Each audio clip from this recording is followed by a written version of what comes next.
Ikwere is Igbo means that all the ancestral communities in Ikwere originated from Igbo. This is not true and can never be true. Hence, this response. For the avoidance of doubt, the Ikwere people are a distinct ethnic nation recognized in Nigeria and the United Nations.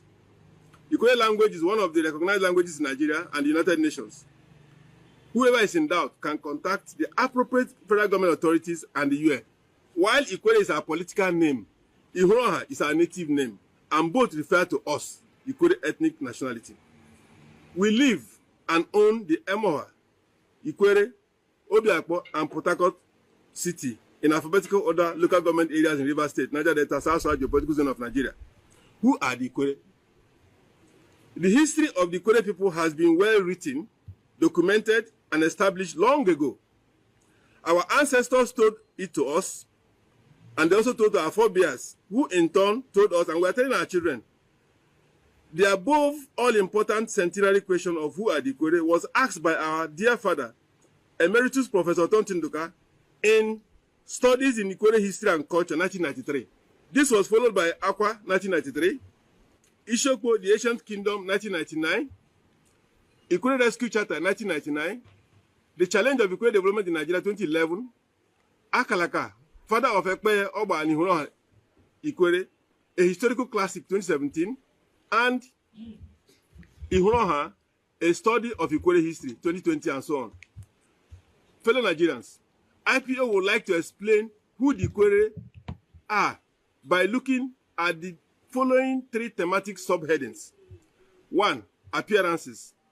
On the appearances, you can look at things like language, dressing, names, dances, and so on. Innate qualities and history. Appearances. Iwanyanwu, in his unguarded and uncaught statements, all made within 1 week, stressed that Ihuroha is Igbo because she speaks Igbo language. How did our people learn to speak Igbo language? It was basically through social and economic interactions before, during, and after the slave trade. Igbo culture appears stronger in relating and assimilating other people's culture to its numerical strength, supported by their deep tendency in taking over other people's ways of life. For example, in those very early times, in a market of about 1,000 traders in Ikwere, you may discover that Igbos constitute over 50% of the market population, while Ikwere had 30%, Ijo 10%, others 10%.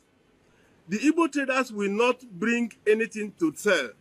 Rather, they have come to always buy up things, farm produce from Ikwere, fishes from Ijo land, and so on, because they have the cash. The Igbo trader will never try to speak Ikwere. Rather, they will speak Igbo. And because they have the economic and numerical strengths, they tend to command trading respect from others. This way, and over decades, other traders in that market learned Igbo language, even unknowingly. Thus, our people, and indeed Niger Delta people, have understood and spoke Igbo. And this surely does not mean they are Igbo origin. Let us recall that late Professor K. Williamson, of blessed memory, made it clear that Ikwere language is similar to Igbo, but not the same.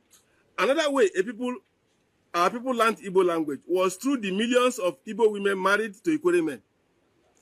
After marriage, the children are sure to learn and know more of Igbo language than Ikwere language. This is how, up to today, more of our children easily understand and speak Igbo than Ikwere. Does that mean these children are of Igbo origin? During the Eastern Regional Government, around 1952-1967, the Igbo dominated all strata of government. They also dominated especially the religious and educational lives of the Ikwere. We clearly or vividly recall the late Elder S.A. Ekulo from Alo, who told us a story of how an Alo pastor who allowed singing of Ikwere songs in one of the Orthodox churches in Alo, the church leadership, dominated by Igbo, banned him from the church and directed that henceforth only Igbo songs should be allowed in the church. Does this mean that the Alo congregation is of Igbo extraction? In schools, it was a popular story in my community how a pupil went for registration into Standard Primary 1 and the Igbo headmaster asked the father, "What is your son's name?" The father answered, "Ovunda." The headmaster could not understand the name. He asked for the meaning and the father answered, "It means the heart of the father." And the headmaster quickly wrote the boy's name as Obina. Does that mean the boy and his father are of Igbo extraction? Thus, all such cultural features or appearances that are mobile and transferable from one culture to another and can also be acquired through social, economic, political, educational, religious, and other possible forms of interactions with all cultures cannot be used to define a people. This is because the original cultures experience cultural osmosis and are either swallowed by the stronger culture and become extinct or diluted significantly to the extent that in the new geographical abode, such cultures are not known. This is what happened to Ikwere. We are aware that the Ikwere people have established that most of us, or many of us, are from Benin through Ikwere. We've established that long ago. Now people are asking us to speak Benin language. It's not possible because of what I'm talking about. Why here in Ikwere space, we don't interact with Benin anymore. We interact more with Igbo. We interact more with Ijo.